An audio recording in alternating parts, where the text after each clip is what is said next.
Estás abierto. Listo.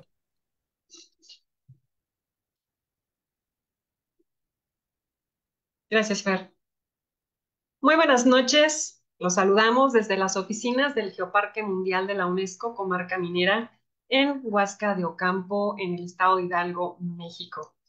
Saludamos también a los guardianes del Geoparque de Mineral del Chico, de Omitlán de Juárez, de Singilucan y de Huasca de Ocampo. También saludamos con mucho cariño a nuestros amigos del Geoparque que nos siguen en este seminario virtual permanente de Guardianes del Geoparque que se transmite cada martes a las 8 de la noche por Facebook Live. Y pues bueno, también recordarles que las conferencias se quedan guardadas en nuestra página de Facebook y en caso de no encontrarlas, pues bueno, están también en la página de YouTube del Geoparque. Y pues estamos en temporada de lluvias y es la temporada en que también nuestros bosques en el Geoparque Comarca Minera se embellecen aún más con la presencia de hongos, hongos comestibles y no comestibles. Por eso hoy tenemos una invitada muy especial, una niña que conocemos desde muy chiquita y ya es ahora toda una bióloga docente de la Universidad Autónoma del Estado de Hidalgo, pero que también es guardiana del Geoparque. Voy a leer algo sobre la nota biográfica de Jimena. Ella es bióloga, la docente Jimena Cortés Ortiz, docente de la Universidad Autónoma del Estado de Hidalgo, imparte clases de biología celular y molecular y biología de hongos. Su fascinación por el reino fungi la ha llevado a explorar el potencial de los hongos en diversas áreas como los alimentos adicionados. Ha impartido cursos de cultivo de hongos, metabolitos secundarios y participado en muestras gastronómicas. Su dedicación se extiende a la identificación de macromicetos, un campo en el que se ha especializado con diversos cursos. Además, Jimena también es guardiana del Geoparque de Huasca de Ocampo y viene de una familia que ha cuidado el oficio de la alfarería con mucho orgullo por más de 6 generaciones, donde la transmisión de saberes de generación en generación ha estado presente con mucho orgullo. Y desde algunos años, el taller de alfarería de la familia de Jimena se ha abierto a la comunidad local, a los visitantes y a los turistas para la valoración de esta herencia cultural inmaterial en el pueblo mágico de Huasca de Ocampo. Pues bueno, para los que ya los conocen, pues saben que este taller es realmente precioso y a los que no, cuando hagan su visita a Huasca de Ocampo, vayan al taller del alfarero, también lo pueden encontrar así en la página de Facebook como el taller del alfarero. Hagan su cita para que puedan conocer este espacio en donde una familia les va a dar a conocer todo el proceso de la alfarería y sobre todo cómo se ha ido transmitiendo con mucho amor esta herencia cultural de padres a hijos, en donde Jime siempre desde muy chiquita ha estado ahí con sus abuelitos, con sus tíos, con sus papás, también atendiendo al turista y en sus días de descanso, pues también se va con la familia a recolectar hongos. Y es de ahí el amor que nace de Jimena. Yo ya tuve la oportunidad de ir con ellos a recolectar hongos con toda la familia de Felipe, sus papás, el señor Fausto, doña Petra. Entonces, pues bueno, y además comer una rica quesadilla de hongos o algo preparado con los hongos. Pero, pues bueno, a raíz de que ahorita tenemos algunos festivales importantes en el Geoparque el día sábado, el próximo sábado ya 16, hay un festival del hongo en la comunidad La Presa en Mineral del Chico y el domingo 17 tenemos otro festival en la comunidad de Tres Cañadas en Omitlán de Juárez, Entonces, pues es muy importante para la gente que va a visitar estos festivales que sepan también la historia de los hongos, qué hongos son comestibles, qué hongos no. Y lo más importante es cuidar nuestros bosques. ¿De qué manera se tienen que recolectar los hongos para cuidar su reproducción el próximo año? ¿En qué recipientes se tienen que recolectar? En nuestro caminar y ir disfrutando el bosque, pero bueno, estos temas yo estoy segura que los va a platicar Jime y le damos la bienvenida a Jime con mucho cariño. Estamos muy orgullosos de Jimena, que está aquí compartiendo con nosotros este espacio. Bienvenida, Jime, y es tu espacio para ti. Buenas noches a todos, Cami. Siempre un gusto estar aquí contigo. Muchas gracias por la invitación y por tan bonito recibimiento y tan bonitas palabras. Pues ya para comenzar, que no nos vaya a comer el tiempo, espero que esta práctica pues sea de su agrado. Y si tienen alguna pregunta, al final pues vamos a dar un pequeño espacio para que eso sea posible y todos los que nos están viendo, ya sea en Facebook o que están conectados aquí en Zoom, pues no se vayan con ninguna duda. El nombre de esta plática lleva los hongos en la historia de la humanidad, prácticas culturales y alimenticias, y pues espero que lo disfruten mucho.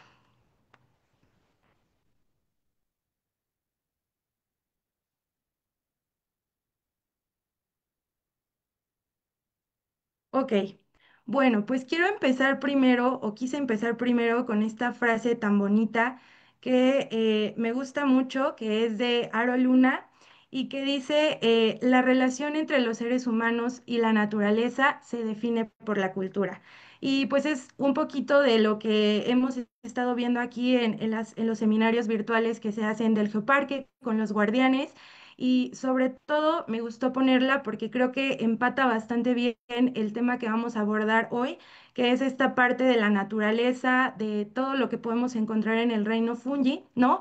Un poquito aunado y combinado con la parte cultural que también es muy importante.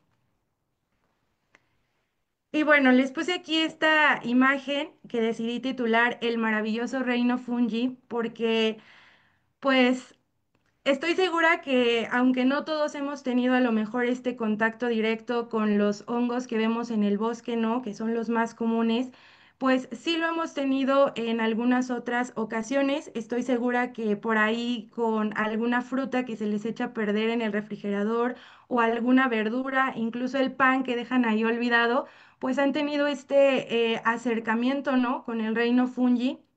Y yo siempre he dicho que es maravilloso porque tenemos una gran variedad de formas, tamaños, colores, ¿no?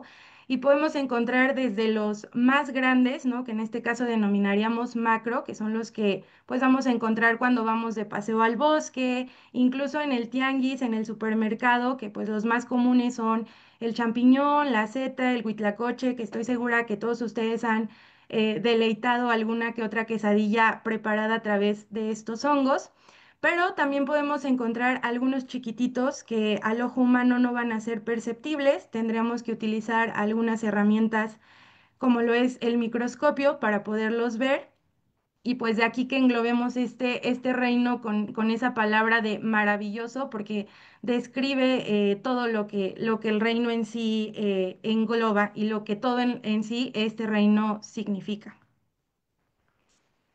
Y bueno, vamos a empezar definiendo qué es un hongo. Estoy segura que la mayoría ha tenido este primer acercamiento con estas estructuras que nosotros estamos viendo, tanto de su lado derecho como de su lado izquierdo, que por ahí les puse ya también los nombres un poco o un tanto más científicos, ¿no? Que nosotros llegamos a utilizar.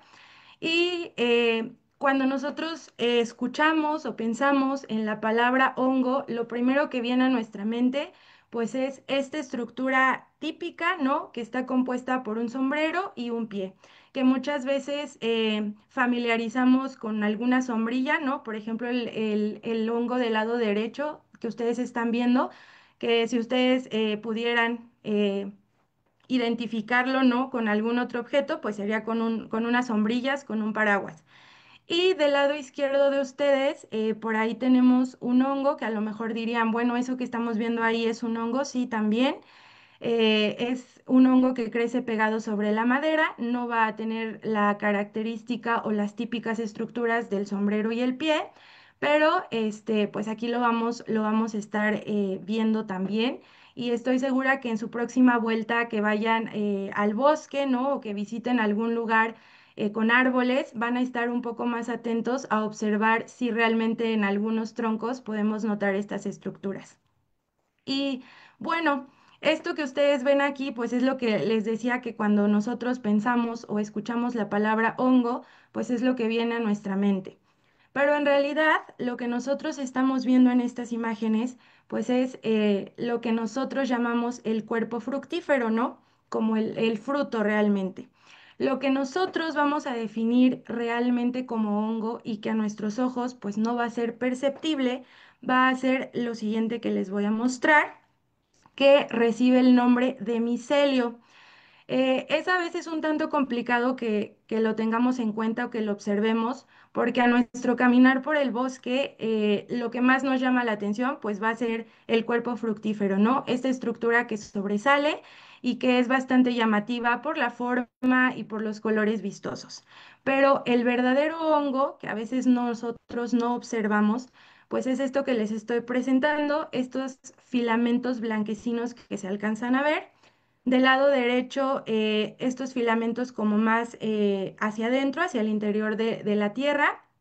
Y de su lado, del otro lado vamos a tener los mismos filamentos blancos extendidos sobre una hoja, sobre la hojarasca de un encino que está ahí, por ahí en el bosque, ¿no? Y eso pues es lo que realmente nosotros vamos a determinar como verdadero hongo y va a recibir el nombre de micelio, que es lo que no vamos a alcanzar a percibir, pero si en su próxima visita por el bosque prestan un poquito más de atención, estoy segura que lo van a poder observar y ya van a decir, ah, esto fue de lo que nos hablaban un poquito en la plática del geoparque. Bueno, los primeros acercamientos que ya les decía que estoy segura que todos hemos tenido, pues va un poquito más en cuanto a los hongos o los cuerpos fructíferos, ¿no? De algunos ejemplares pertenecientes al reino fungi que vemos comúnmente en tianguis, en mercados y a los que estamos un poco más acostumbrados, incluso que ya hemos probado o comido. Por aquí les pongo a el champiñón, que el nombre científico pues es Agaricus bisporus. En la parte central tenemos a las setas o el hongo ostra, que también se le conoce, que el nombre científico va a ser Pleurotus ostreatus. Y por acá tenemos al famosísimo huitlacoche, ¿no? O también conocido como el hongo del maíz, que el nombre científico va a ser Mycosarcoma maidis. ¿Por qué le puse hasta arriba hongos o más bien comestibles cultivados? Pues porque ya Cami lo decía al principio un poquito, que en esta temporada de lluvia nosotros podemos avistar un sinfín de ejemplares pertenecientes al reino fungi. Sin embargo, pues no todos van a ser comestibles, ¿no? Y un poquito de lo que va la plática, pues es de estas prácticas alimentarias o alimenticias que hemos tenido a lo largo de toda la historia de la humanidad y por eso me pareció muy importante mostrarles estos tres que son como los más representativos y con los que más hemos tenido un acercamiento, ¿no? Y además, pues que la demanda que ahora tienen los ha llevado a que ahí, como les puse, cultivados no estén presentes únicamente en las temporadas de lluvia, sino que los encontremos durante todo el año. Todo el año podemos encontrar champiñón, todo el año podemos encontrar seta, todo el año podemos encontrar huitlacoche, ¿no? Porque al tener esta característica de ser cultivables o de poder ser cultivados, pues nos abre una ventana de oportunidad del lado alimenticio, de que no tengamos que depender de que forzosamente estén en el bosque, ¿no? Y que forzosamente haya que tener un periodo de lluvia para que puedan salir, sino que con los cuidados necesarios, bajo ciertas condiciones específicas, pues a través de algunas productoras, ¿no? Que se dedican a producir estos tres honguitos más comunes y que son bastante demandados porque tienen una significación importante dentro de la parte alimenticia por el sabor, porque a las personas les gustan y porque aparte a quien no se le antojan unas ricas quesadillas de champiñón con queso, pues los han llevado a que estén presentes durante todo el año y que no tengamos que depender como de este periodo. Ya entrando un poquito más a la parte de los silvestres, pues vamos a encontrar que estos sí forzosamente necesitamos que haya una temperatura específica dentro del bosque, dependemos mucho de la lluvia y dependemos mucho de una cierta estacionalidad, que más o menos si las lluvias llegan como este año, pues abarcarían entre junio y finales de septiembre aproximadamente, ¿no? Pero si tuviéramos algún retraso con las lluvias, como lo fue el año pasado, que fue un año bastante seco, pues ahí estaríamos un poquito a expensas de esto y de que se atrasara un poco más su aparición. Por aquí les puse unas canastas que ya por ahí más adelante les voy a hablar un poquito sobre la parte de la colecta, que es bien importante. Siempre, siempre, siempre hacer nuestra colecta en estos utensilios que son las canastas, porque pues van a facilitar la dispersión de las esporas, que va a ser esta semilla reproductiva de los hongos y que nos van a permitir que a través de estas esporas pues se vuelvan a generar nuevos organismos. Y les puse tres imágenes de tres hongos comestibles silvestres que en el geoparque, sobre todo pues en la región de Huasca o Mitlán, están bien presentes y son como de los más comunes o de los que la gente pudiera recordar un poquito más. Tenemos por ahí las pancitas rojas en la parte de arriba. Tenemos también al hongo yema o hongo huevo, que también por ahí es bastante rico y bastante consumido. Y al característico hongo azul, que pues no podía faltar, ¿no? Son de los tres principales hongos silvestres más representativos de la región, sobre todo Mitlán, Huasca, Mineral del Chico. Evidentemente hay más, estoy segura que por ahí debe haber personas que nos están viendo que a lo mejor se dedican a la parte de la colección y que tienen otros más en la lista, pero a mí me pareció bastante acertado ponerle solamente esos tres, pues porque son como de los más comunes o de los que con el nombre que escuchamos ya tenemos conciencia de qué hongo estamos hablando. Y bueno, los hongos han estado presentes desde siempre, no es que hayan aparecido apenas de la nada y que hayamos tenido los primeros acercamientos recientes. Tenemos algunas representaciones en el arte rupestre con este acercamiento de las primeras civilizaciones, de los primeros pobladores. Y algunos estudios más recientes pues sugieren que los hongos surgen antes que las plantas y los animales, incluso que pues los primeros hongos eran de mayormente hábitos acuáticos. Eh, en 2017, Hasbury y Lukin estimaron que había un aproximado de 2,2 a 3,8 millones de especies de hongos. Sin embargo, hoy, en pleno 2025, solo conocemos el 11% de esa estimación y Mena Portales y colaboradores en 2021 hacen como un poco como un estudio nuevamente donde se infiere que esta cantidad de 2,2 a 3,8 millones pudiera ser más grande incluso. ¿Por qué? Resulta que en 2021 ellos hacen un estudio en Cuba con una palmera que estamos viendo aquí en la imagen, que es endémica de Cuba, que el nombre científico es Roystonea regia, y encontraron que asociada a esta palmera encontraron 150 especies de hongos, ¿no? Y es algo que yo hace poquito igual les mencionaba a mis alumnos. Imagínense cuántas plantas endémicas hay en cada uno de los lugares y en cada una de las regiones y cuántos hongos no pudieran estar asociados a cada una de esas plantas endémicas. El número que teníamos ahí estimado en 2017, pues yo creo que yo me atrevería a decir que ya se triplicaría incluso, ¿no? Entonces, pues es un grupo, un reino bastante amplio que nos queda muchísimo por conocer todavía. El 11% es nada comparado con el 100% que se estima que hay. Entonces todavía nos queda bastante trabajito por hacer. Y bueno, aquí hablándoles un poquito de la parte inicial, pues vamos a tener estas estructuras que les estoy presentando aquí, que reciben el nombre de prototaxites. Estos prototaxites siguen siendo hasta hoy en día una controversia entre que si son hongos, entre que si son plantas, entre que si son árboles grandes, ¿no?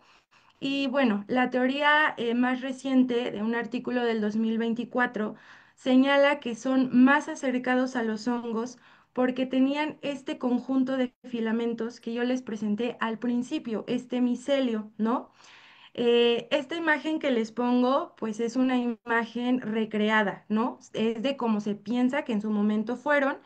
Realmente no se sabe si estaban de forma horizontal o si estaban de forma vertical, ¿no? Pero bueno, son los que tenemos como un poquito más de acercamiento de las primeras apariciones de hongos y son bastante interesantes porque si los científicos terminan dirigiéndose, ¿no?, hacia el lado de que realmente son hongos, pues estaríamos hablando de que eran hongos gigantes, ¿no? Y por acá les pongo una imagen de este hongo que el nombre es Hilaria polymorpha, ¿no? Que pareciera como si fueran unos dedos, una mano ahí emergiendo de la tierra. Y no se las pongo para dar a entender que los prototaxites evolucionaron a Hilaria polymorpha, no, sino nada más como una comparativa de cómo pudieron verse en su momento. Y pues ya de entrada en las primeras civilizaciones pues tenemos reportes en el arte rupestre y en algunas otras estructuras halladas en diferentes lugares, en diferentes regiones, que nos dan el dato preciso de que hubo esta relación bastante cercana entre la civilización y entre los ejemplares del reino fungi.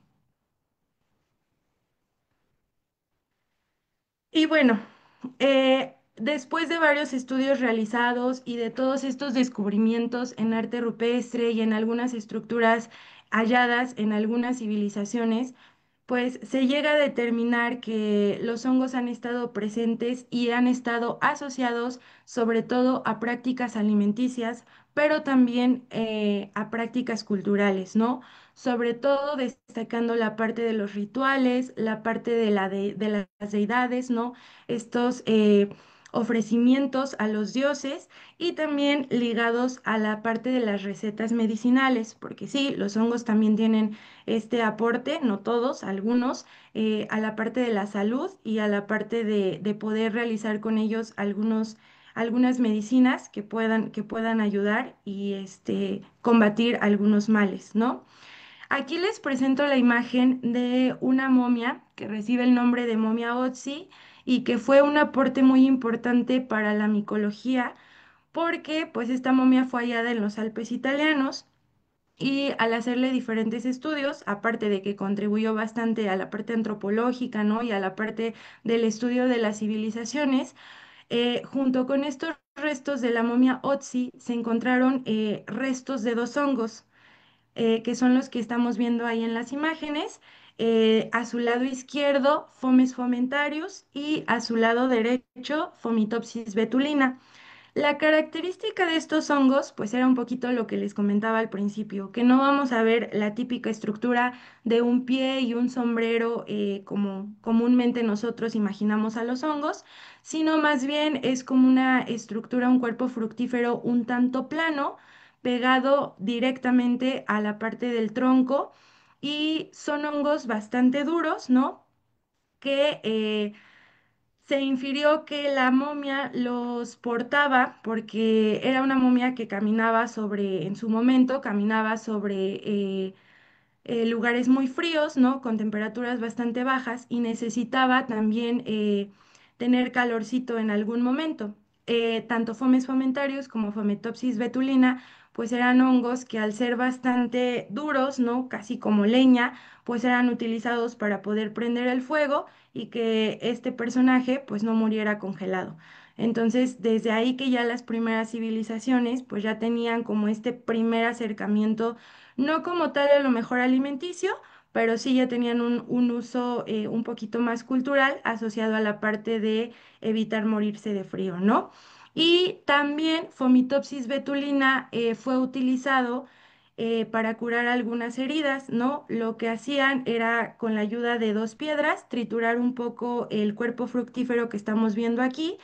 Ya seco es un poquitito más fácil de moler, de fragmentar. Y el polvo que obtenían de este cuerpo fructífero, pues untarlo sobre las heridas para que éstas cerraran y cicatrizaran más rápido. Y bueno, por acá tenemos esta pintura rupestre que fue hallada en una cueva en una selva de España, y las estructuras que ustedes notan en la parte central, si ustedes las observan con mucho cuidado, pues se ve claramente esta formación de estos cuerpos fructíferos. Se alcanza a ver muy bien la estructura del sombrero y la estructura del pie.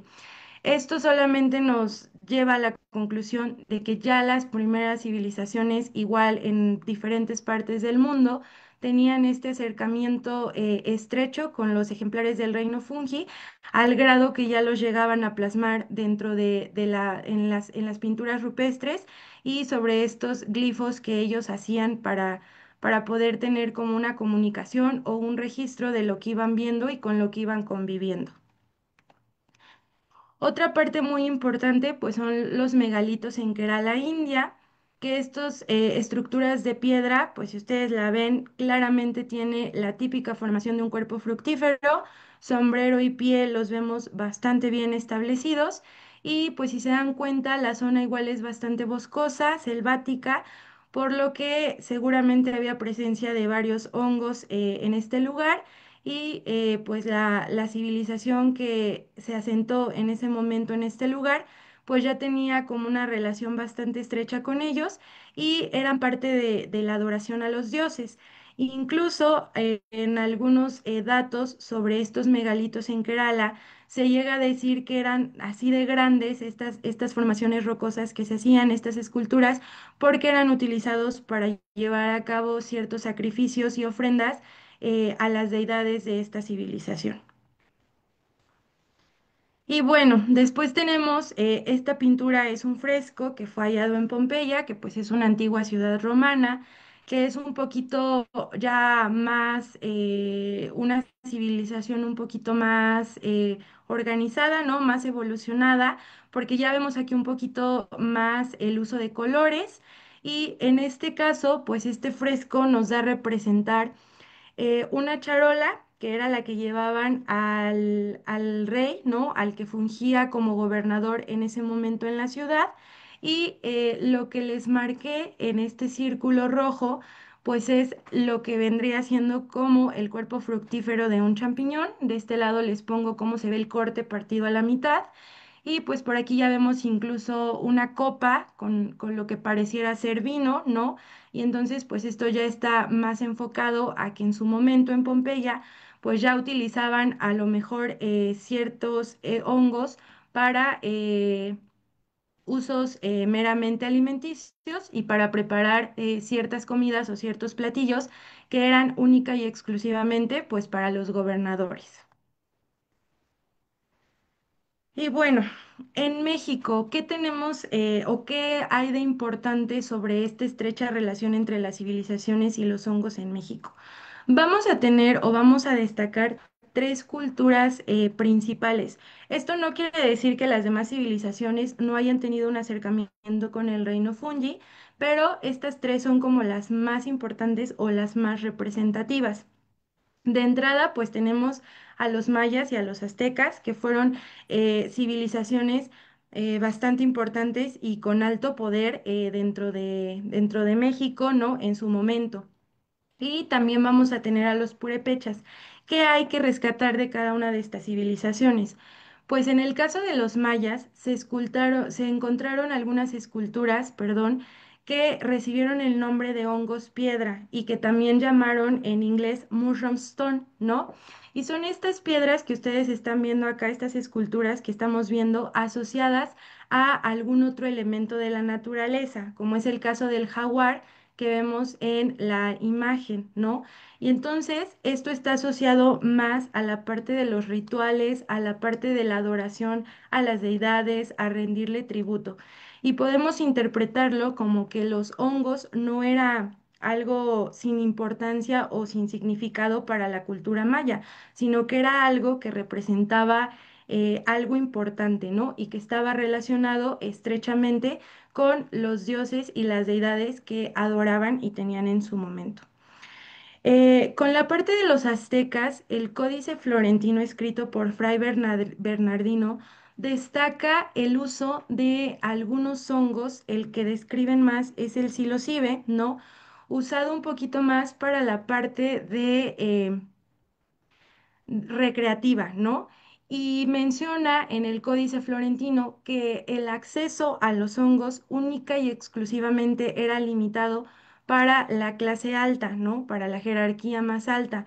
En este caso, pues los gobernadores, ¿no? Que eran los que tenían únicamente acceso, incluso para los sacerdotes, que en su momento para estas civilizaciones, pues los sacerdotes tenían un alto poder, ¿no?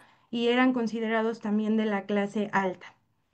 Y después, con la parte de los purépechas, vamos a tener igual algunas esculturas que igual se denominaron hongos piedra, que ustedes los están viendo de su lado derecho y que si se dan cuenta, a diferencia de las esculturas mayas, pues las esculturas de los purépechas son un poco más burdas, pero tienen un significado bastante importante. ¿Por qué?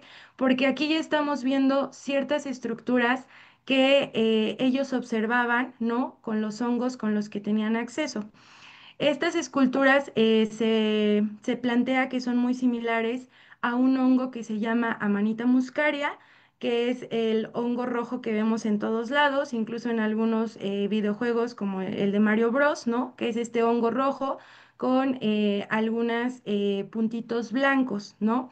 Y eso es lo que estamos viendo, esos puntitos bastante bien marcados, la estructura del sombrero, del pie, y en la parte de abajo vamos a estar observando otra estructura más que va a estar presente en algunas hongos de tipo agaricales, que son los que tienen láminas, ¿no?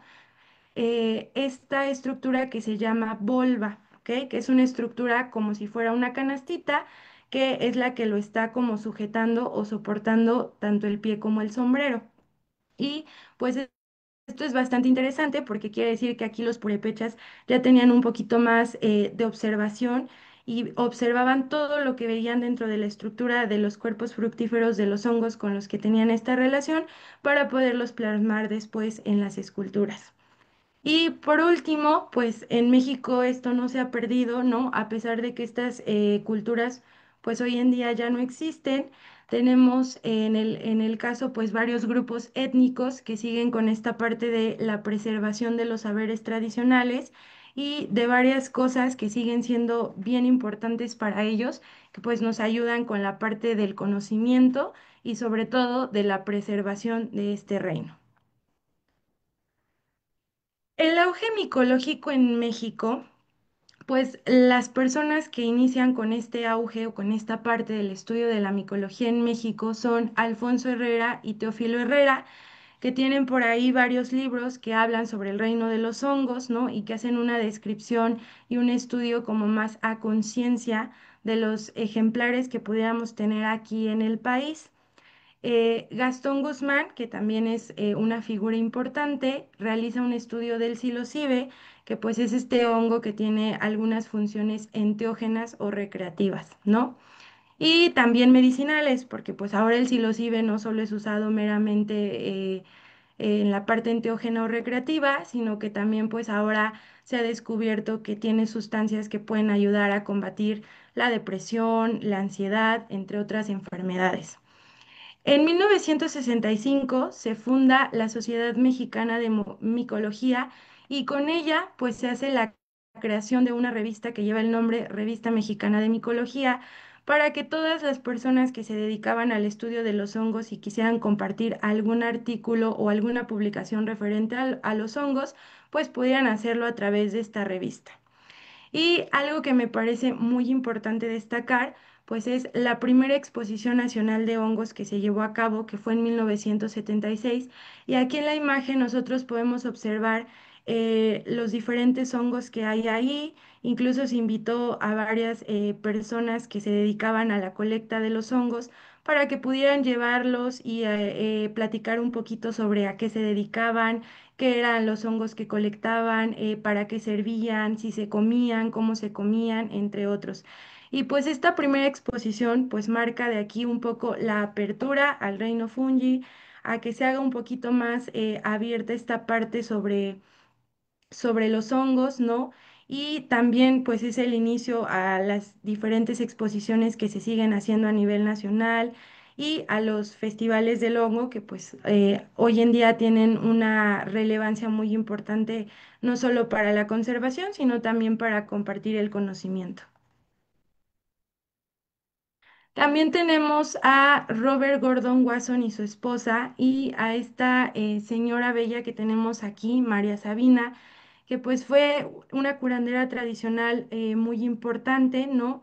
Ella pues fue de Huautla de Jiménez y por aquí pues una frase de ella que dice, mi destino era curar con el lenguaje de los niños santos. De su lado derecho estamos viendo a Psilocybe cubensis, que son estos honguitos con los que María Sabina podía curar diferentes enfermedades y lo que más importante me parece es que ella los veía como niños santos, ¿no?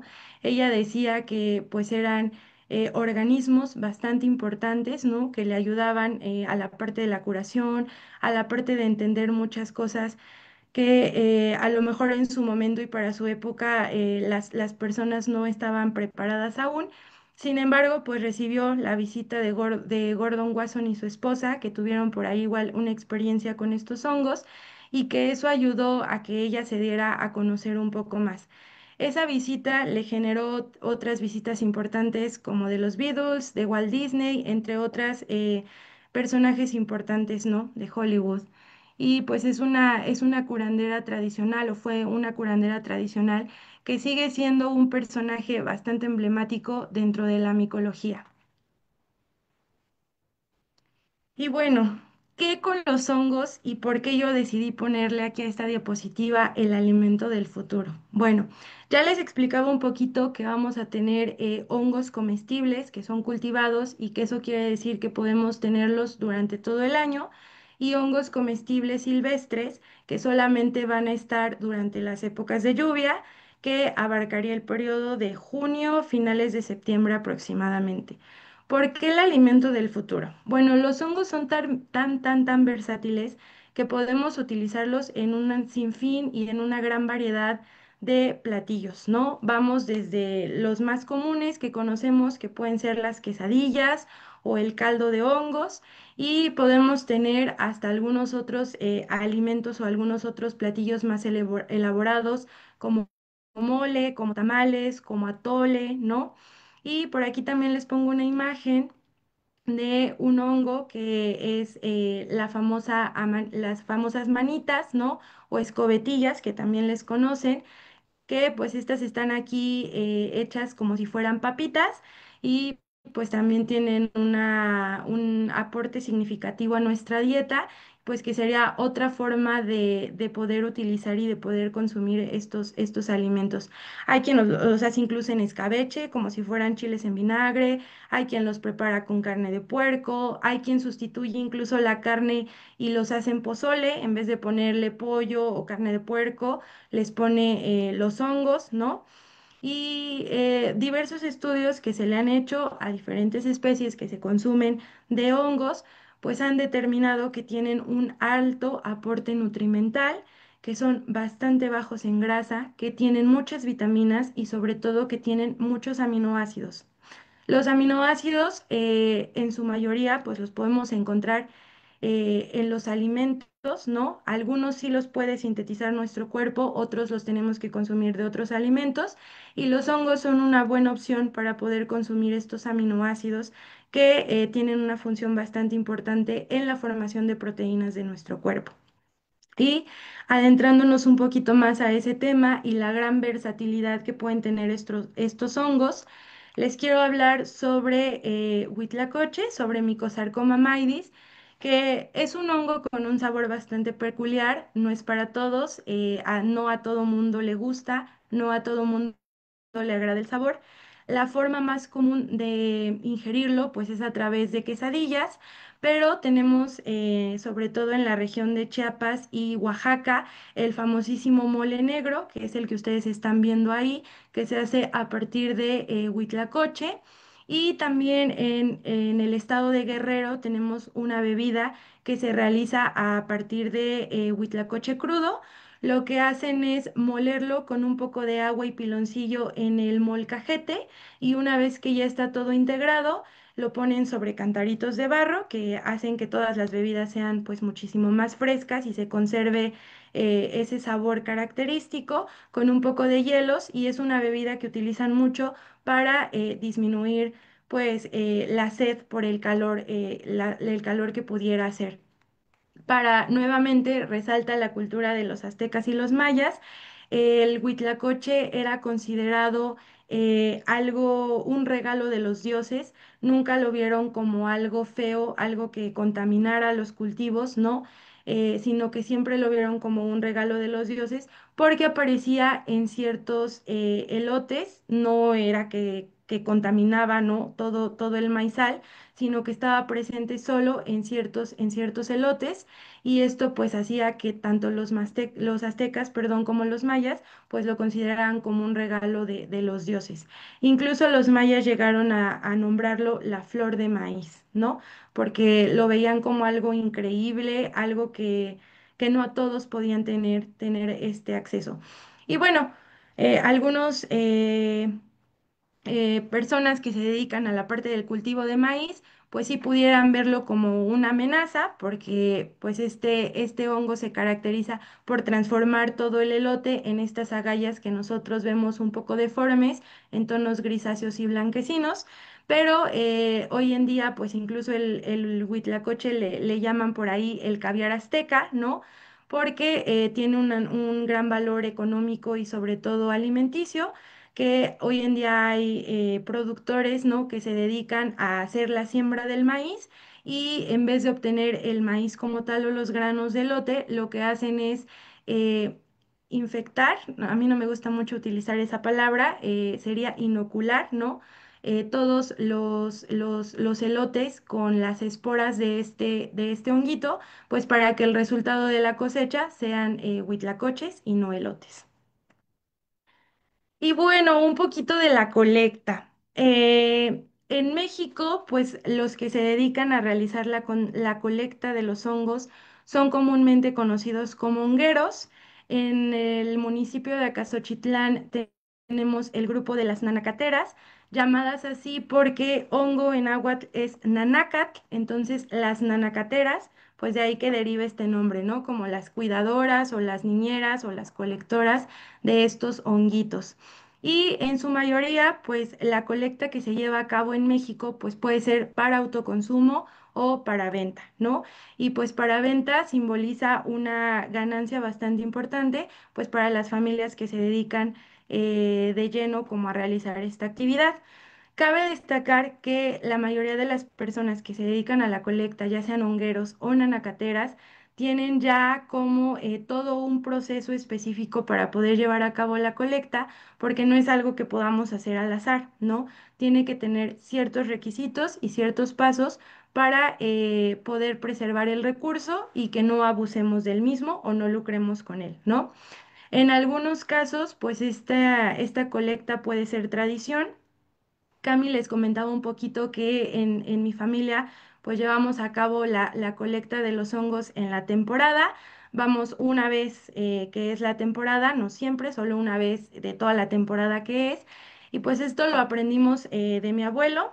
Él pudiéramos decir que es un honguero tradicional porque tiene bien identificado qué hongos son comestibles, qué hongos no son comestibles y sabe perfectamente cómo llevar a cabo una colecta responsable y una colecta respetuosa, porque recordemos que al final de cuentas estos organismos siguen siendo, siguen estando vivos, ¿no? Y están dentro de la naturaleza y pues se tiene que llevar a cabo de forma respetuosa y de forma responsable. A nosotros como guardianes, ¿no? Y sobre todo yo en la parte acá como bióloga, pues que no nos queda enseñar a las futuras generaciones a respetar a la naturaleza y que si en algún momento quisieran dedicarse a hacer colecta, pues lo lleven a cabo de la mejor forma posible. Siempre, siempre, siempre mi abuelo nos dice que la patita del hongo o el piecito del hongo no se colecta, ¿no? Siempre hay que cortarlos con un cuchillo o con una navaja para evitar lastimar el micelio y que éste se pueda volver a regenerar. Se colectan siempre los cuerpos fructíferos que ya están más grandes, que ya están más maduros, porque evidentemente si vemos un cuerpo fructífero chiquito que todavía no se ha extendido como tal, en el caso del sombrero, pues quiere decir que todavía no alcanza su estado de madurez y por tanto todavía no ha esporulado. Con esto me refiero a liberar las esporas, ¿no? Y que yo les decía en un principio que son las semillas que hacen que los honguitos o nuevos organismos pues puedan ir creciendo. Y por último, pues esta colecta, una vez que la hacemos, siempre se lleva a cabo en canastas, porque las canastas tienen estos pequeños orificios que permiten que las esporas vayan cayendo. En lo que nosotros regresamos del trayecto que hayamos realizado, pues podemos ir dejando estas esporas y haciendo que estos organismos pues se sigan preservando, ¿no? En la página del Geoparque, que les invito a que la sigan por ahí en Facebook, tenemos igual por ahí un texto que escribimos en conjunto con algunas otras personas que se dedican igual a la parte de la micología, la doctora Leti por ahí, la bióloga Loreto y Raúl Guerrero, que igual anda por aquí, sobre cómo hacer una correcta colecta de estos ejemplares. Y bueno, en el mundo, la parte de la colecta a nivel mundial, pues es parte de que se provea alimento. En algunas regiones como África, pues la colecta solo se hace cuando hay un periodo de escasez y que lo único que hay presente pues son hongos. Y esto pues complementa bastante bien la parte de la dieta por todos los aportes que tienen, ¿no? Eh, Nuevamente aquí, pues es un valioso complemento nutritivo en la dieta. Hay por ahí alguien que dijo que llevar a cabo más bien comer una quesadilla de hongos con queso y la tortilla de maíz es un increíble acierto nutrimental. ¿Por qué? Porque tienes todos los grupos y no necesitas más, ¿no? Y bueno, en la parte de las familias colectoras que se dedican a esto para poder venderlo, pues vamos a tener que, significa para ellos un aporte económico, ¿no? Y algo que simboliza esta parte de los recursos económicos para ellos, que es bastante beneficioso. Y bueno, México es un país mega diverso, ¿no? Vamos a tener una gran variedad de animales, de una gran variedad de flora, pero también una gran variedad de funga, que es el término que damos para nombrar como toda la diversidad de ejemplares de hongos que pudiéramos tener.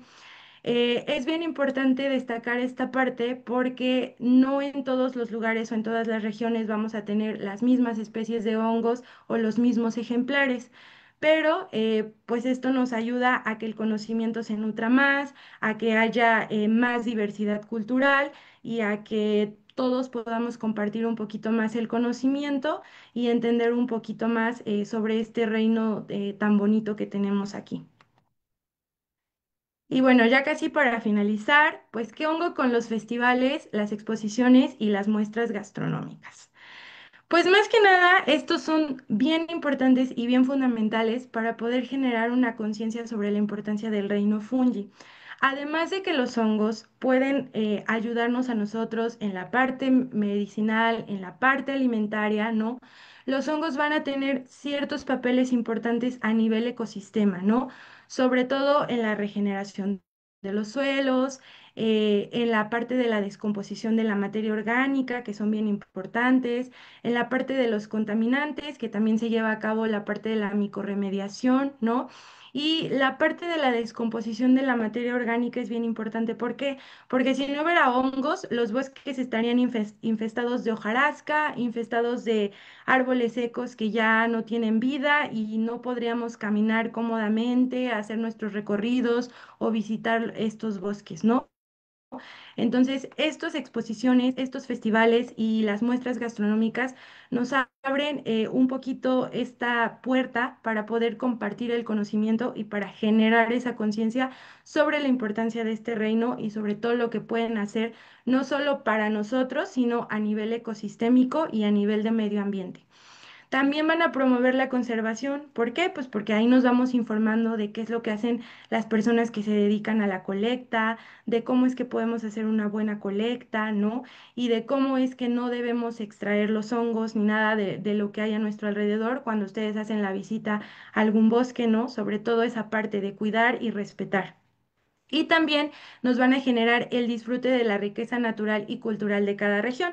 ¿Por qué? Porque cuando nosotros vamos a un festival del hongo, pues ya platicamos con los locatarios que están ahí, que se dedican a hacer toda esta parte de la organización, y es bien interesante ver cómo ellos conocen el hongo. A lo mejor yo ya he visto al hongo yemita y yo sé que le dicen yemita, pero a lo mejor ellos le pueden decir de otro nombre, y es bien interesante ver cómo de un lugar a otro podemos tener esta resignificación, ¿no? De cómo vamos etiquetando cada uno de los hongos.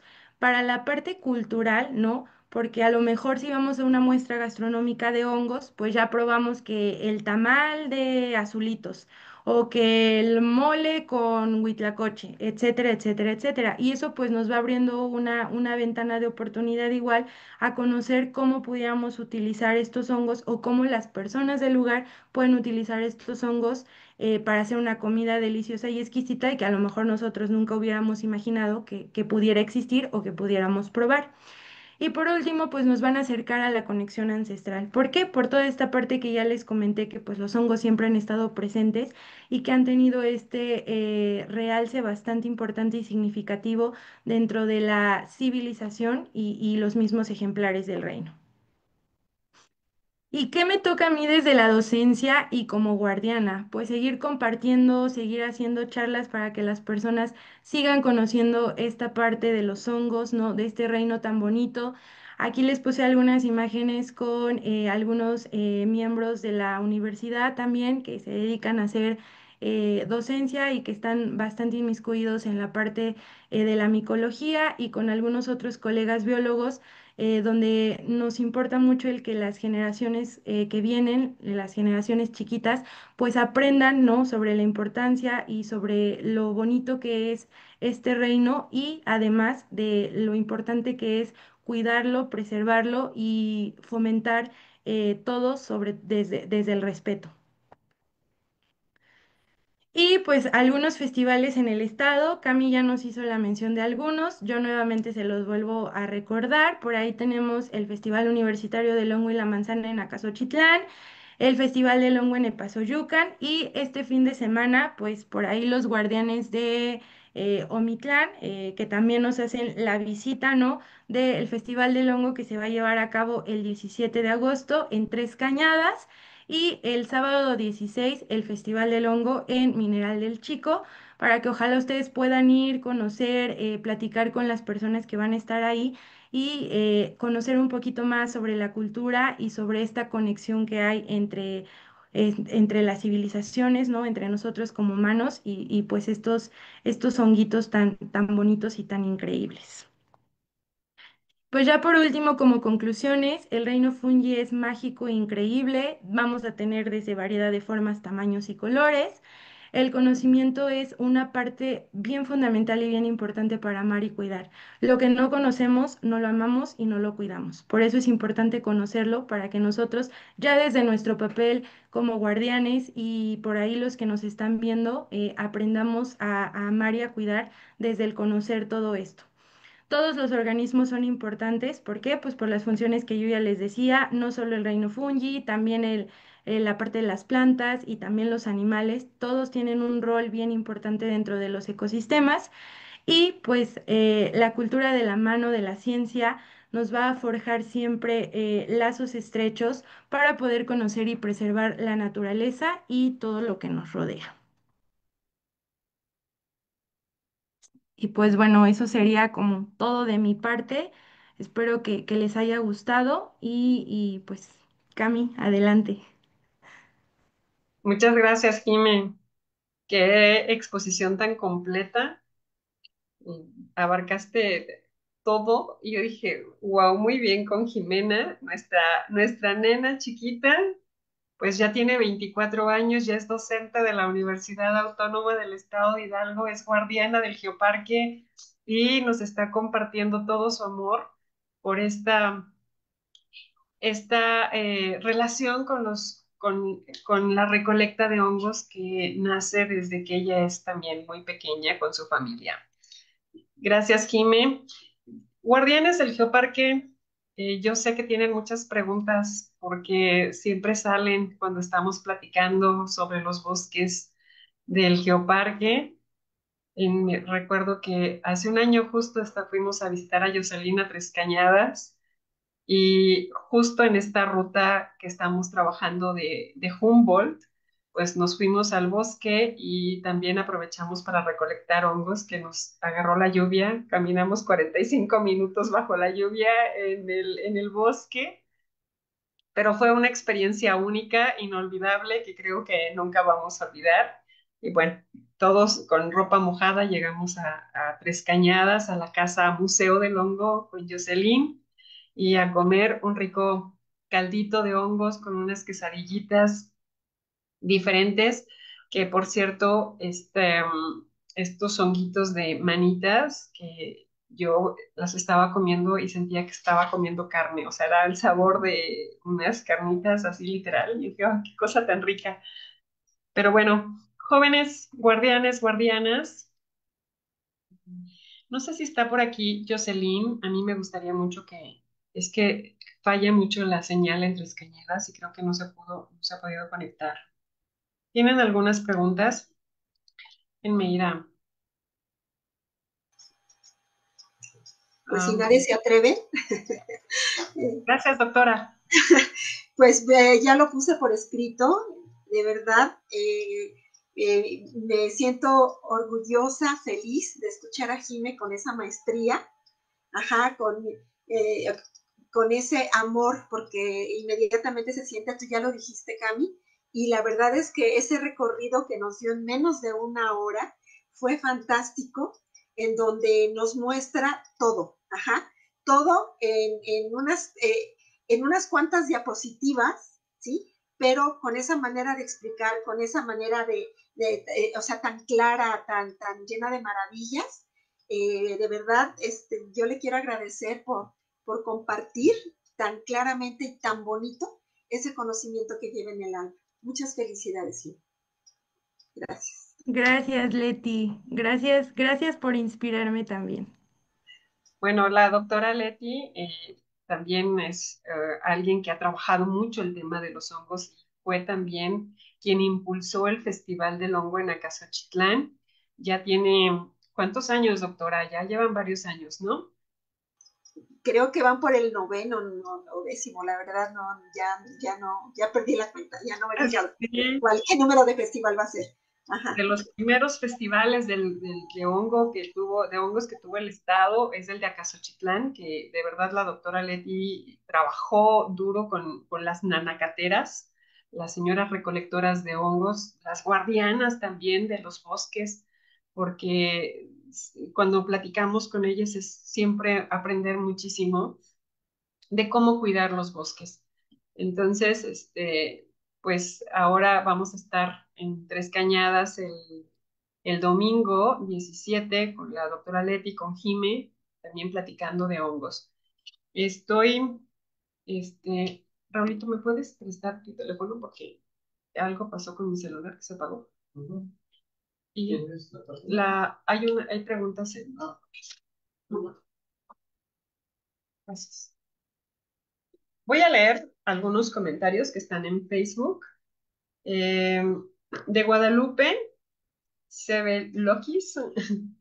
Excelente, Jime Cortés. De Jorge Alberto Neira, pregunta, ¿existe algún proceso científico para saber el grado? No lo puedo mover. Raúl, ayúdame. ¿Ahí está?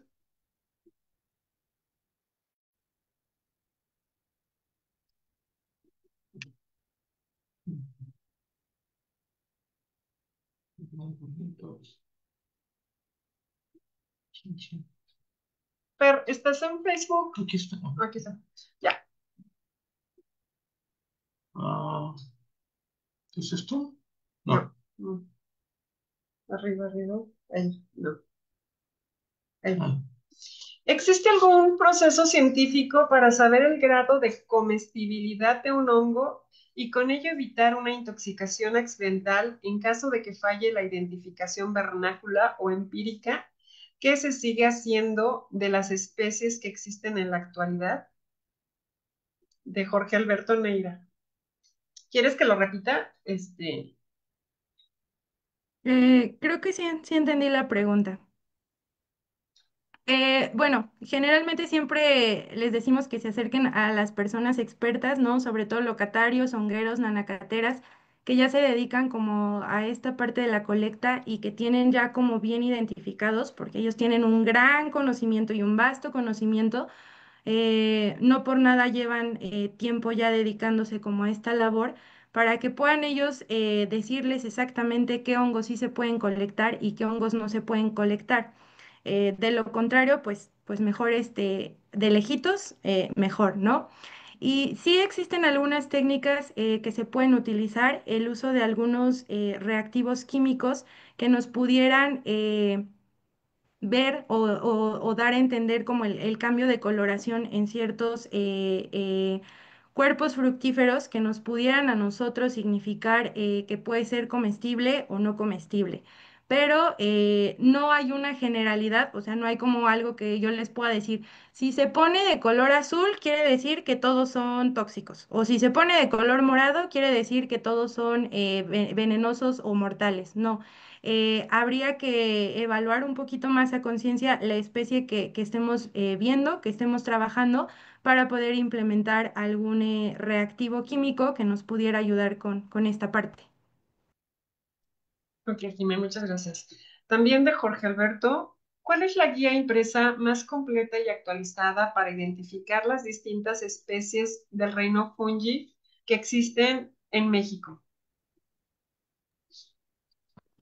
Bueno, la guía de Gastón Guzmán es bastante antigua, ¿no? Y ya no se utiliza como tal como una referencia para poder hacer identificación, porque han cambiado muchas cosas desde el renombramiento de especies, desde las características que en su momento a lo mejor fueron muy importantes y bastante fáciles de entender para poder hacer identificación.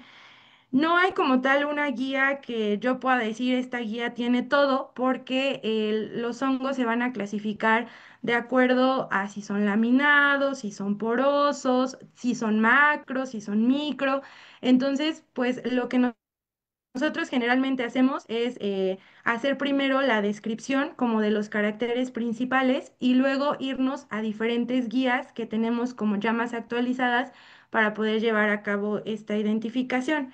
Pero para ir empezando, hay en Facebook un perfil de un micólogo que se llama Otoniel Barajas, por si ahí lo quieren anotar, que acaba de lanzar una guía ilustrada con caracteres morfológicos visibles bastante sencillos de entender. No tiene todas las especies, solo tiene 213, no todas son comestibles, tiene de todo y que tal vez pudieran ir checando por ahí y ya si quisieran algunas guías más, eh, por ahí en el chat les voy a dejar mi correo electrónico si quisieran escribirme y si yo pudiera compartirles como varias guías que nosotros utilizamos, porque si no hay una general que abarque como todas las especies. Les mencionaba que el reino fungi es muy vasto y les mentiría si les digo, esta guía tiene todos y con esta podemos hacer la identificación. Gracias, Jimé. Hay otra pregunta de Osmar Oxo. ¿Hay otras formas de esparcir aparte de colocar los cuerpos fructíferos en canastas? Pues para los silvestres, esa sería como la forma más utilizada en cuanto a que se lleve a cabo la colecta. En cuanto a que no se llevara a cabo la colecta, los honguitos por naturaleza van a poder esparcir sus esporas y para eso pueden ayudarse del viento, del agua o incluso de algunos otros animales para llevarlo a cabo. Los hongos silvestres es bien difícil que nosotros los podamos cultivar o llevar como a un laboratorio para poder llevar a cabo el cultivo. En el caso de los comestibles cultivados, pues es muchísimo más sencillo, por algo se cultivan todo el año y ahí no necesitamos tanto esparcir las esporas, sino como obtener la cepa, el micelio y poder ir haciendo nuestras siembras en los diferentes sustratos, pero alguna otra forma que nosotros pudiéramos tener para poder esparcir las esporas, pues sería únicamente esa, la parte de la canasta, o bien dejar los cuerpos fructíferos chiquitos, digamos los bebecitos que todavía no han abierto por completo, para que lo puedan hacer de forma natural.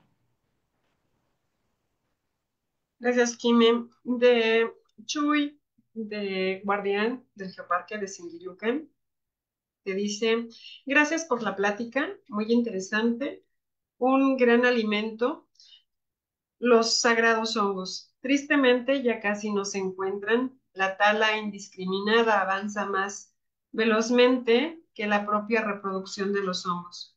Un gran mérito el de los micólogos que se esmeran uh, en reproducirlos y ser guardianes del esporo. Gama Carmona, magnífica exposición, muchas gracias. Israel de la Cruz García, ¿existen metodologías para conservar a los micromicetos como una especie de taxidermia? Como que se ve algo difícil, pero no conozco mucho del tema. Muchas gracias por la plática. Excelente plática. En el caso de los macrohongos, sí los podemos conservar una vez que ya los colectamos. Generalmente lo que hacemos es secarlos o deshidratarlos, pues para que nos duren ahí bastante tiempo. Puede ser a través de la luz solar, pero sin que les dé directamente la luz, cubrirlos con una tela negra, o bien a través de alguna secadora eléctrica que funcione con foquitos para que se pueda hacer toda la deshidratación. Una vez que ya tenemos secos nuestros cuerpos fructíferos, pues los vamos guardando en bolsas de papel o en bolsas de celofán, no sin antes haber hecho una descripción de los datos de colecta o de las características morfológicas que se vieron pues de nuestro material fresco. Ok, gracias, Jimmy. De Jorvin Bracamontes, ¿de qué manera podemos mantener la recolecta de hongos en caso de estar infectados? Supongo que ahí se refiere un poquito a si los hongos ya se echaron a perder, quiero Pues pensar. sí, Cuando eso sucede, pues lo más ideal pues es regresarlos al bosque o como compostaje, porque pues si ya tienen crecimiento de algún otro honguito, sería muy complicado rescatarlos. ok. De Gisette Arellano, muchas gracias por compartir esta interesante charla. Felicidades. Quisiera invitarles a la exposición textil colectiva Nanacateras, que está en la Galería Giza Textil en la colonia Álamos, en la Ciudad de México, hasta finales de agosto. Y bueno, yo creo que no se pudo conectar por Zoom. Siempre hay alguna falla de señal entre escañadas, pero nos está viendo desde Facebook y dice, los esperamos en el festival el 17 de agosto en Tres Cañadas. Entonces, pues vamos a Tres Cañadas el domingo. Mónica Romo, buenas noches. ¿Cómo se puede saber cuál es la cantidad adecuada de hongos que se pueden recolectar para no afectar su reproducción o el ecosistema? Si es por autoconsumo, pues en el caso de acá nosotros lo que siempre hacemos es más o menos hacer un cálculo de cuántos nos vamos a comer y qué va a comer cada quien, ¿no? Por ejemplo, si a tres de los familiares solo les gustan las yemas, bueno, pues colectamos cuerpos fructíferos ya maduros para que se hagan exactamente lo que se va a comer y no se desperdicie. Si hay una sola persona en la familia que le gusta las pancitas rojas, pues yo creo que con unas dos, tres que colecten es más que suficiente, ¿no? Al final va a depender mucho de los gustos y de qué tanto quieras consumir. Sí, justo. Recuerdo que el año pasado que estuvimos con Joss en el bosque, ella nos decía, crecen en un día, ¿no? O sea, hoy no vemos nada, pero mañana hay hongos otra vez. Pero pues sí, o sea, este chiquito, justo algo que comentaste, estos están muy chiquitos, no los podemos colectar ahorita porque todavía no han madurado y entonces hay que esperar. Siempre es un gran conocimiento, cuando vayan al bosque, vayan con un guía que les vaya explicando, no vayan a cortar los hongos, no se pueden comer todos, lo que acabamos de ver con Jimmy. Entonces, siempre vayan con alguien, por favor. Sí recuerdo que había un hongo precioso, enorme, que se llamaba el beso de ángel, blanco, grande, no sé si lo ubicas.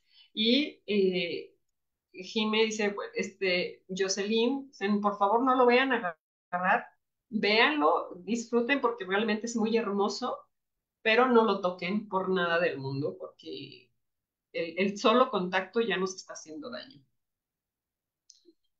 Bueno, Julio César de la Cruz, también guardián del Geoparque en Pachuca, dice, el próximo mes, en las festividades de San Miguel Cerezo, territorio del Geoparque en Pachuca, se realiza una muestra gastronómica donde igual incluyen hongos y el año pasado se realizó la ruta del hongo, que es una ruta ciclista. Gracias, Julio. Y creo que en Facebook estas son nuestras preguntas. Y ya en Zoom tenemos a Vicky, guardiana del Geoparque de Mineral del Chico. Adelante, Vicky. Hola, buenas noches. ¿Sí me Buenas escuchan? noches. Sí, Vicky, Sí, adelante. Buenas noches, sí. una pregunta y dos comentarios. La pregunta es, ¿por qué se les llama nanacateras? ¿De dónde viene el término etimológicamente? ¿Por qué? Si es válido decir también nanacateros a los hombres que juntan hongos. Esa es una. Y la otra, si es un mito, eso de que si cocinas con ajo los hongos y si el ajo se pone morado, no sé qué, no tienen alguna toxina. Resulta que a mí me tocó comer hongos, una persona que llevaba años cocinándolos, y el ajo nunca se puso morado. Y bueno, a las personas que comieron esos honguitos sí se intoxicaron, estuvieron hospitalizadas. Entonces, ¿eso del ajo es un mito? ¿Sí o no? Yo creo que sí, ¿verdad? Y otra pregunta, para recolectarlos, bueno, ya nos explicó que hay que dejar la patita, pero mi duda es, dejar la patita, pero ¿es mejor cortarlos con la mano o mejor con una navaja o un cuchillo? Eso es todo. Muchas gracias. Gracias. Bueno, voy por partes. La primera, les comentaba que nanacateras viene del náhuatl. Nanácat es hongo, de ahí que se les haya dado este nombre, nanacateras. Nanacateras, porque principalmente en Acasochitlán es una actividad realizada por mujeres. Allá en ese municipio es muy raro encontrar algún hombre que se dedique a hacer la colecta. Por eso el nombre que se utiliza pues es nanacatera, ¿no? Femenino. Generalmente, pues para los hombres el término que se utiliza sería hongueros, ¿no? Y hongueros, pues puede utilizarse tanto para el femenino como para el masculino, hongueras o hongueros. Y nanacateras, pues sí sería como un poquito más exclusivo de los términos femeninos por la cuestión de que la actividad allá en Acasochitlán, que es donde surge este término, pues es llevada principalmente por las mujeres. En cuanto a la parte del ajo, pues es que hay varios mitos que giran alrededor sobre esto. Nosotros hemos revisado un poquito y leído y justamente lo que menciona, que en este caso que ustedes consumieron hongos y que el ajo nunca se pintó y sin embargo les hizo daño a algunas personas, va a depender mucho de la temperatura con la que se esté cocinando los hongos y de la especie que se esté cocinando.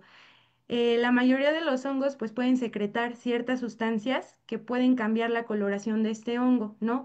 Y no precisamente porque cambie quiere decir que son hongos tóxicos o que no se pueden comer y viceversa, que no cambie tampoco quiere decir que justamente se pueden comer. La temperatura influye mucho. El hongo por sí solo a cierta temperatura puede tornarse en esta coloración cafezosa o oscura e interpretarlo como que es tóxico, ¿no? Y eso va un poquito igual en cuanto a los demás mitos que giran sobre que si uno va al bosque y ve que algún animalito está comiendo el hongo, pues que se puede consumir, ¿no? Y no necesariamente. Recordemos que pues tenemos un sistema diferente, ¿no? Entre los animales y nosotros, pese a que hay muchas similitudes, pues no es lo mismo que a lo mejor un pájaro se coma un hongo a que nosotros lo consumamos y no necesariamente quiere decir que porque el pájaro lo consumió, pues nosotros también lo podemos comer. Y la última parte que mencionaba que era sobre si era mejor cortarlo con una navaja o con la mano, de preferencia con la navaja o con algún cuchillo, porque cuando lo hacemos con la mano, la patita del hongo, pues los filamentos que lo componen son bastante sensibles, entonces si nosotros hacemos el corte con la mano, pues podemos dañar esos filamentos y hacer que la regeneración pues sea más tardada, ¿no? A diferencia que si lo hacemos con un cuchillo o con una navaja que hace el corte parejo y recto, evitamos lastimar el micelio.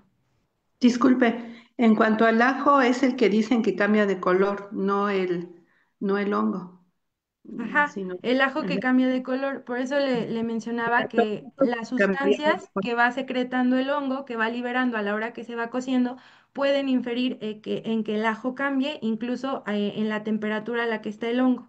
Por eso es más considerado un mito que algo certero. Gracias. Gracias, Vicky. Em, bueno, también para completar el término de nanacat, que es hongo, nacat, solo la palabra nacat es carne. Entonces, para que tengan también en náhuatl, para que tengan el concepto integrado.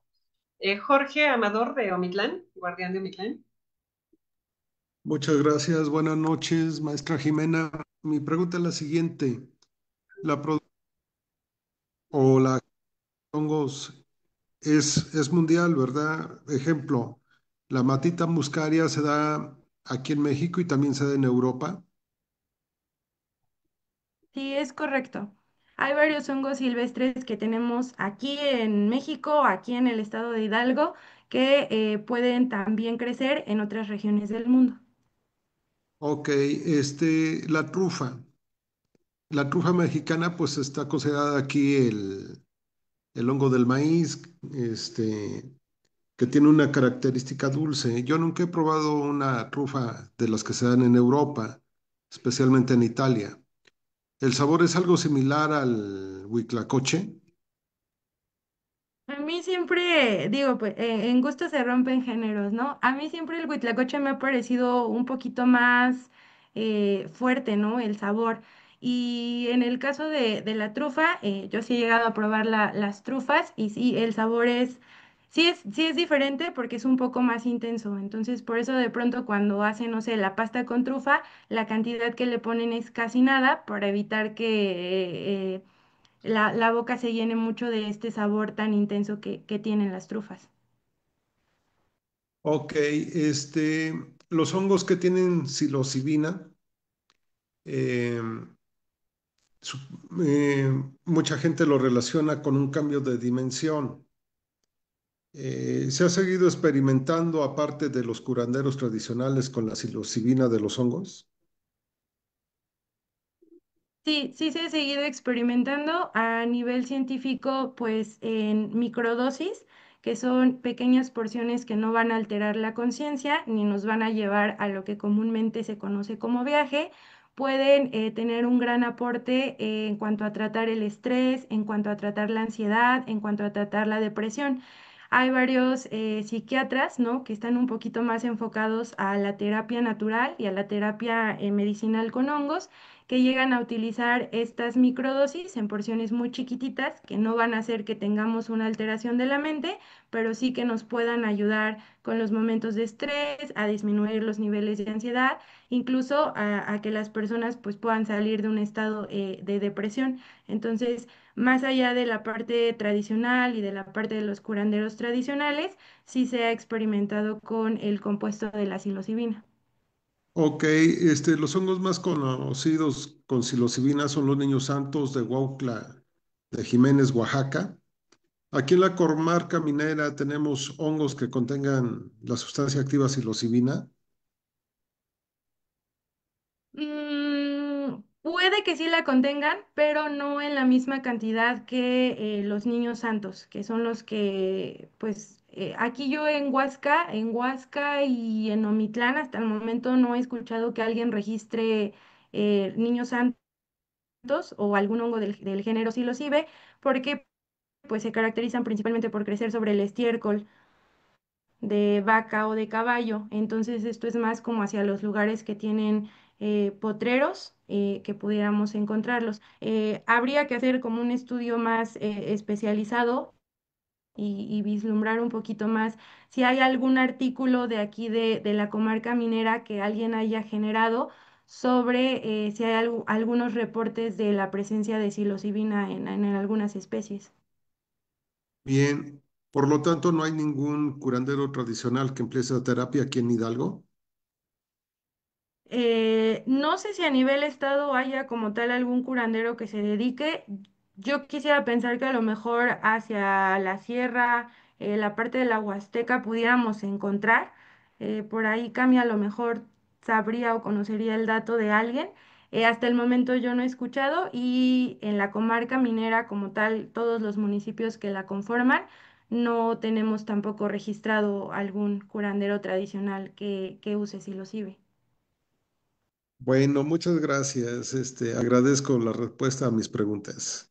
Gracias, maestra. Un placer. Gracias, Jorge. Doctora Leti. Muchas gracias. Más que nada es un poquito de historia acerca del nombre de las nanacateras. Es un nombre que se ha extendido bastante en México y realmente este nombre surge de ellas.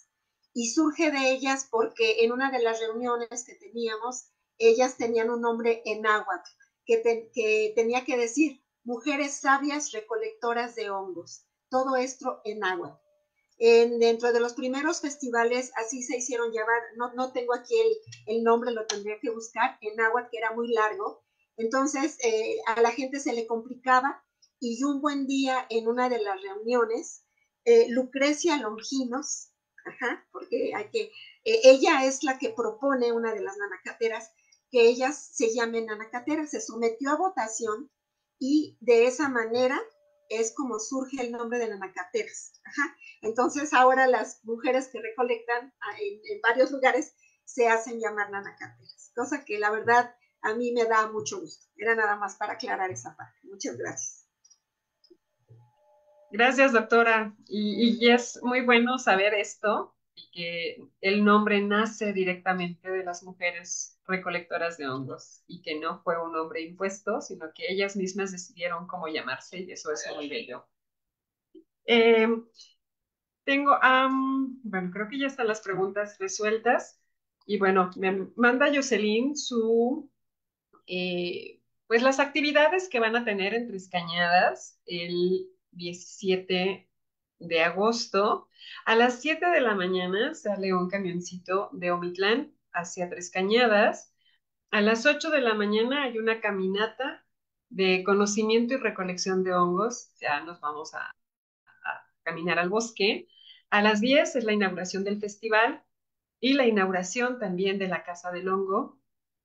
que es también el restaurante. A las 10:15, una participación musical de Ana La Jarana. A las 10:30, concurso gastronómico del hongo. A las 11, conferencia Los hongos y su potencial de uso. A las 12, conferencia Hongos maravillosos, fantásticos y mágicos. La de las 11 de la mañana es de la doctora Leti Romero, maestra de Jime. Y a las 12, el de Hongos maravillosos es el doctor Junco, guardián del Geoparque. Y bueno, ya toda la tarde hay actividades, hay concurso de Shoma, hay juegos infantiles, hay talleres para niños, entonces estará muy lindo. Anímense, vamos a Omitlán, a Tres Cañadas, y les va a encantar. Pues muchas gracias, Jime, pues muy contentos con esta exposición, hemos aprendido muchísimo y estamos también muy contentos de que seas tú, guardiana del Geoparque, conocedora también de todo el tema y bióloga que con más experiencia, expertise, nos has compartido esta plática. Muchas gracias, guardianes. Prendan sus cámaras, no es cierto, tenemos algo para ti antes, Jimé, un reconocimiento. No podemos cerrar esta charla sin darte un reconocimiento muy especial del Geoparque. Nada más que lo ponga Fer. Y dice, el Geoparque Mundial de la UNESCO, Comarca Minera, otorga el presente reconocimiento a la bióloga Jimena Cortés Ortiz por impartir en el Seminario Virtual Permanente de Guardianes del Geoparque la conferencia Los hongos en la historia de la humanidad, prácticas culturales y alimenticias. 12 de agosto del 2025, firma el doctor Juan Carlos Mora Chaparro, responsable científico del Geoparque Mundial de la UNESCO, Comarca Minera. Muchas felicidades, Jime, muchas gracias. Y ahora, guardianes, prendan sus cámaras para tener una fotuca del grupo de guardianes.